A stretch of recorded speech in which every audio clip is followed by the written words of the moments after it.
Hello students, हम लोग कर रहे हैं स्क्वायर वेल पोटेंशियल। और स्क्वायर वेल पोटेंशियल में हम जो सॉल्यूशन निकाल रहे हैं वो अलग अलग रीजंस के लिए निकाल रहे हैं, लेस देन 0, ग्रेटर देन ए और 0 से 1 के बीच में। ठीक है, सॉल्यूशन निकाल चुके हैं अपन तीनों रीजंस के लिए, फर्स्ट सेकंड और थर्ड रीजन के लिए। और जो फाइनल हमारे पास सॉल्यूशन आया तीनों इक्वेशंस के, वो इक्वेशन 6 में आया है। ठीक है, अब हमें काम क्या करना है आगे? अब हमें करना है determination of A B C F और जी, यानी कि जो अननोन कॉन्स्टेंट्स हैं उनकी वैल्यू फाइंड आउट करनी है। ठीक है, ये हमें काम करना है बेसिकली। तो वही काम चलेगा। देखो, ऐसा कुछ भी काम नहीं है। अगर अब अभी भी अगर 3 4 5 बार ये काम करके भी आप लोगों से ये काम नहीं हो रहा, तो उसमें फिर आप लोगों की फॉल्ट है। ठीक है, क्योंकि आप लोग पढ़ोगे नहीं तब तक कुछ भी बात नहीं बनेगी। ठीक है, हम तो सिर्फ गाइड ही कर सकते हैं, बाकी मर्जी है आप लोगों की पढ़ना ना पढ़ना। ठीक है, और करने वाले कर ही रहे होंगे। डिटर्मिनेशन ऑफ unknown constants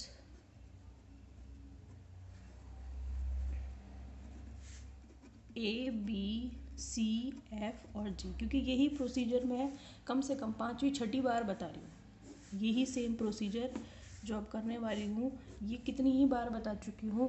अब तक तो आप इतनी बार कर चुके हो इतने टॉपिक्स में कि अब तक तो आपको पूरा मेथड भी याद हो जाना चाहिए। अब तक मेरे को तो करवाने की भी ज़रूरत नहीं पड़नी चाहिए इवन, लेकिन चलो फिर भी करवा ही देते हैं। चलो, थोड़ी बहुत चीज़ें जो कि थोड़ा बहुत हमेशा चेंज होता है, प्रोसीजर हमेशा वही रहेगा। ठीक है, ए बी सी एफ और जी। ठीक है, तो हमारे पास इक्वेशन 6 में सॉल्यूशंस है, तो हम क्या लगाएंगे? Boundary condition. तो हम यहाँ लिखेंगे to find the value of constants we will apply boundary conditions. ठीक है, बाउंड्री कंडीशंस। ठीक है, क्या बाउंड्री कंडीशन अप्लाई करते हैं अपन? एक तो एक्स इज इक्वल्स टू 0 पर अप्लाई करते हैं और एक x is equals to a पर अप्लाई करते हैं। ठीक है, एक्स इज इक्वल्स टू 0 पर कैसे अप्लाई करेंगे वही देखो, मैं बना देती हूँ आपको। इस तरीके से हमारा स्क्वायर वेल है फिलहाल। ठीक है,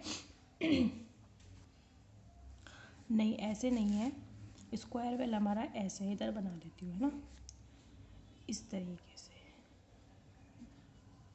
ठीक है, तो ये वाली जो बाउंड्री है ये एक्स इज इक्वल्स टू 0 की है ना, और ये वाली जो बाउंड्री है ये एक्स इज इक्वल्स टू ए की है। एक्स इज इक्वल्स टू 0 पर फर्स्ट और सेकंड इंटरसेक्ट करते हैं और x is equals to a पर सेकंड और थर्ड इंटरसेक्ट करते हैं। ठीक है, तो हमेशा की तरह वही सेम। ठीक है, at x is equals to 0 पहली बाउंड्री कंडीशन क्या होगी? At x is equals to 0 psi first is equals to किसके होगा? साई सेकंड के, और साथ में क्या होगा? डी साई फर्स्ट, मतलब इनके जो डिफ्रेंशिएशंस होंगे या डेरिवेटिव्स जो होंगे वो भी किस पर? एक्स इज इक्वल्स टू 0 पर, और डी साई सेकेंड जो है वो भी at x is equals to 0 पर। समझ में आ गई? इससे हमें 2 इक्वेशंस मिल जाएंगी। फिर हम क्या करेंगे? यही बाउंड्री कंडीशन किस पर लगाएंगे? X is equals to a पर लगाएंगे। तो ये तो हमारे पास हो गई फर्स्ट बाउंड्री कंडीशन। बताओ, फर्स्ट, या इसको नंबर 1 डाल दो, फर्स्ट बाउंड्री कंडीशन। ठीक है, चलो अब जो है, अब क्या करना है आपको? बाउंड्री कंडीशन चलो लगा दो इन दोनों इक्वेशन को, फर्स्ट को और सेकंड को, और इनके डिफरेंशिएशन को। इक्वेशन साई फर्स्ट क्या है हमारे पास? ये देखो ना, इक्वेशन 6 में जो फर्स्ट और सेकंड जो इक्वेशन है इन दोनों पर अप्लाई होगी। एक्स इज इक्वल्स टू 0 रखना है, X is equals to 0 equal करना है, तो क्या आएगा? सब में 0 रखोगे तो क्या आएगा? पहली इक्वेशन से अप्लाइंग ऑन इक्वेशन 6 फर्स्ट और इक्वेशन 6 सेकेंड। ठीक है, तो क्या आएगा? A plus b is equals to f plus g आएगा। इन दोनों पे लगेगी जब फर्स्ट पर और सेकंड पर एक्स इज इक्वल्स टू 0 रखने पर। ठीक है, फिर इसको लगाओ डिफरेंशिएशन वाले को, इसका डिफरेंशिएशन करोगे और डिफरेंशिएशन करने के बाद एक्स की जगह पर क्या रखना है?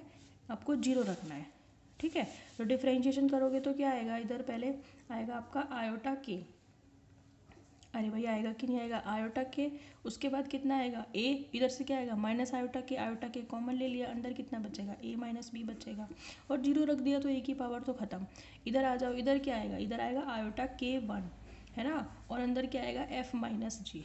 अब डिफ्रेंशिएशन करना थोड़ी सिखाऊंगी, आयोटा से आयोटा कैंसिल हो गया, इक्वेशन आ गई कितनी 6 के बाद ये आ गई 7, है ना, और ये आ गई हमारे पास 8। आप चाहो तो उसको एक बार और लिख देना जहाँ पे आयोटा नहीं है, ठीक है। चलो अब क्या करना है आपको, यही बाउंड्री कंडीशन अप्लाई करनी है at x is equals to a, ठीक है। दूसरी बाउंड्री कंडीशन क्या होगी, at x is equals to a psi first at x is equals to a will be equals to psi first नहीं psi second, क्योंकि ए पर साई सेकेंड और Sai third है, ठीक है।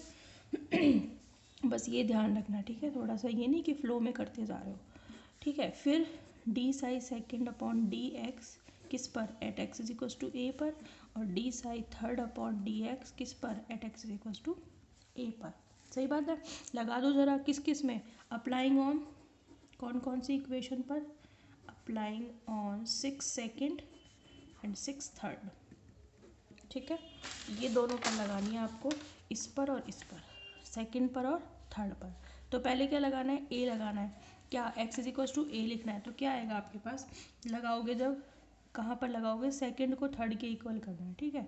तो क्या आएगा, एफ ई की पावर आयोटा के one A plus G E की पावर माइनस आयोटा के one A is equal to किसके, सी ई की पावर आयोटा के ए। समझ में आ गई। फिर ये डिफरेंशिएशन वाली लगाओगे, तो डिफरेंशिएट करोगे तो ये आगे आएगा, पहले डिफरेंशिएशन करोगे फिर एक्स की जगह पर ए रखोगे, दोनों ही इक्वेशंस में, यही तो मतलब है इसका। तो आयोटा के वन आगे आ जाएगा, आयोटा के वन, और साथ में क्या आएगा, साथ में क्या आएगा भाई, एफ ई की पावर आयोटा के वन ए, है ना, और माइनस जी ई की पावर माइनस आयोटा के वन ए, ठीक है। इधर से क्या आएगा, आयोटा के सी ई की पावर आयोटा के ए, आयोटा से आयोटा कैंसिल हो जाएगा, ठीक है। ये इक्वेशन आ जाएगी, इसको नंबर डाल दिया 9, आप चाहो तो दोबारा लिख लेना इसको नीचे, ठीक है, फिर नंबर डाल देना।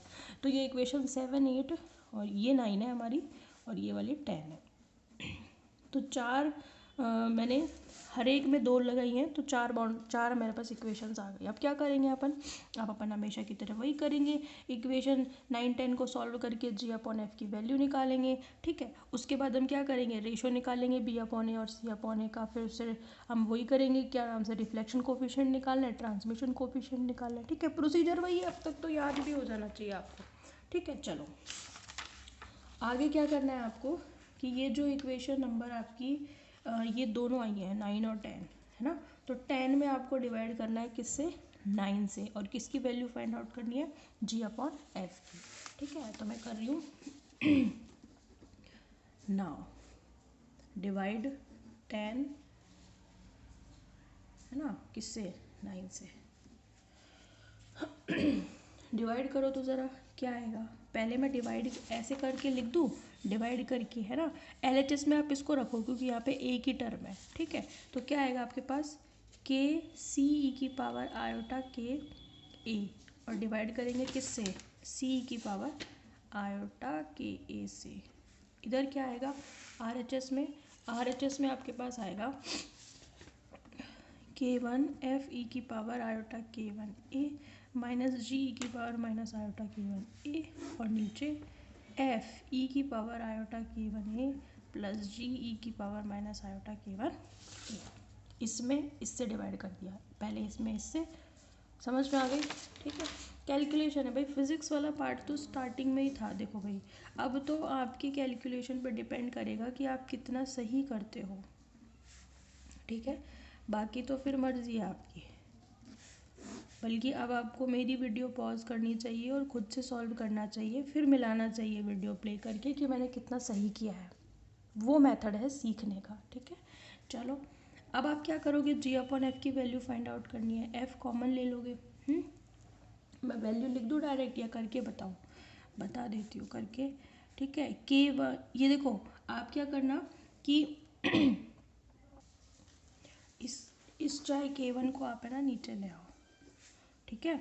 और एफ अगर तुम ऊपर नीचे से कॉमन लोगे कैंसिल हो जाएगा, क्या बचेगा, ई की पावर आयोटा के वन ए माइनस जी अपॉन एफ ई की पावर माइनस आयोटा के वन ए, और नीचे कितना आएगा, ई की पावर आयोटा के one A plus ji upon F E की पावर माइनस आयोटा के वन ए। फिर क्या करोगे आप, क्रॉस मल्टीप्लाई कर दो, इसको इधर और जी अपॉन एफ को इकट्ठा करो, ठीक है। तो क्या होगा, इधर क्या आएगा, के ई की पावर आयोटा k1a प्लस जी अपॉन एफ ई की पावर माइनस आयोटा k1a, और इधर क्या आ जाएगा k1 ई की पावर आयोटा k1a माइनस जी अपॉन एफ ई की पावर माइनस आयोटा k1a। ठीक है, जी अपॉन एफ को इकट्ठा करो, जी अपॉन एफ, इधर मैंने जी अपॉन एफ ही रखा है। क्या क्या बचेगा आपके पास? आपके पास आएगा यहाँ से एक तो टर्म ये है ना, जी अपॉन एफ की, और एक ये है, समझ में आ गई?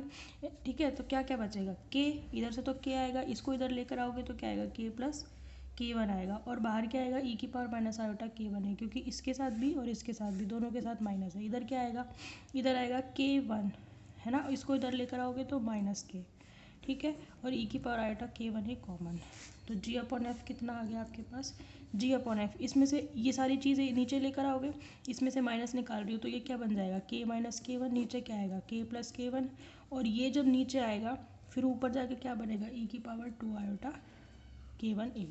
समझ में आ गई? ये वैल्यू आ गई आपके पास किसकी? जी अपॉन एफ की वैल्यू की इक्वेशन हो गई 11। तो ये तो जी अपॉन एफ की वैल्यू आ गई, पर अभी आपको क्या करना है? आपको बी अपॉन ए की वैल्यू फाइंड आउट करनी है। तो वो कैसे निकलेगी? बी अपॉन ए निकलेगी आपको आपकी कहाँ से? ये जो आपने 7 और 8 निकाली है, 9 और 10 से तो जी अपॉन एफ निकल गई। अब 7 और 8 को एक बार ऐड करेंगे, एक बार सब्ट्रैक्ट करेंगे, जिससे हमको क्या मिलेगी? 2a और 2b की वैल्यू मिलेगी, पता है ना आपको? चलो तो करो फटाफट उसको। नाउ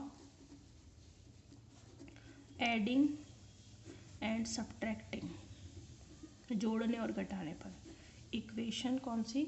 7 एंड 8, एक बार जोड़ना है एक बार घटाना है, ठीक है। ये रही आपकी 7 और 8, ये रही 7 और ये रही 8, दोनों को एक बार जोड़ो एक बार घटाओ, ठीक है। यहाँ यहीं पे देखो, अगर मैं दोनों को ऐड करूँगी तो कोई साइन चेंज नहीं होगा, नहीं होगा, ठीक है। लेकिन उसके लिए मुझे इस इक्वेशन को किससे मल्टीप्लाई करना पड़ेगा? के से, ऊपर वाली पूरी इक्वेशन को के से मल्टीप्लाई करना पड़ेगा और फिर ऐड करना पड़ेगा, ठीक है। तो a plus b is equals to f plus g, और k a minus b is equals to k one f minus g, ठीक है। मल्टीप्लाई कर रही हूँ पूरी इक्वेशन को के से, ठीक है। मल्टीप्लाई करने के बाद क्या मिलेगा? देखो इसके साथ ये ऐड हो जाएगा, तो क्या कॉमन ले लो आप इसमें से, ये कितना बन गया? 2ka बन गया। ये तो कैंसिल हो जाएंगे बी वाले तो पार्ट, है ना। इधर कितना आ जाएगा आपके पास? आपके पास आ जाएगा k, है ना, और साथ में क्या आ जाएगा?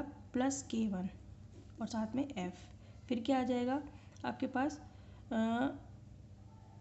k माइनस k1 और साथ में g ऐड करने पर, समझ में आ गई? फिर इस k को नीचे ले जाओ, एलसीएम में क्या आएगा? 2a की वैल्यू निकाल लो। 2a कितना आ जाएगा? 2a आ जाएगा, एलसीएम लेके जाओगे ना, एलसीएम तोड़ दो, इसको नीचे लेके आओगे, तोड़ दो तो क्या आएगा? 1 plus k1 upon k into f, फिर क्या आएगा? 1 minus k1 upon k into जी।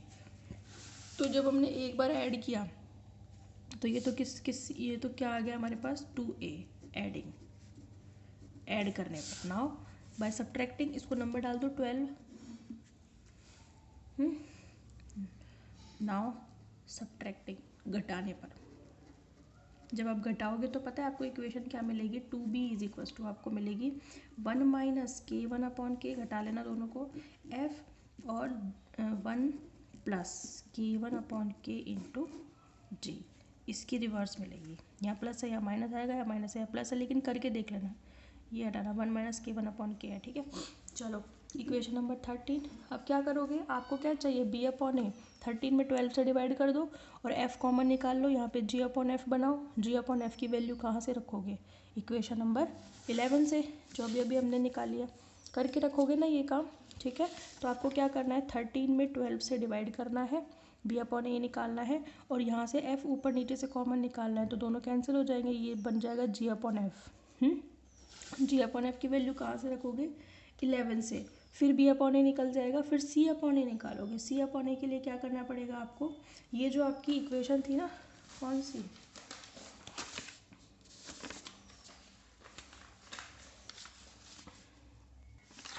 ये वाली देखो, 9, 9 में किससे डिवाइड करना है, इक्वेशन 9 में आपको डिवाइड करना है इक्वेशन 12 से। ठीक है, समझ में आ रही है मेरी बात, मैं क्या बोल रही हूँ। इक्वेशन 9 में आपको डिवाइड करना है किससे, 12 से, तो C/A भी निकल जाएगा। ठीक है, फिर हम बात करेंगे रिफ्लेक्शन कोफिशिएंट और ट्रांसमिशन कोफिशिएंट की। Okay, thank you.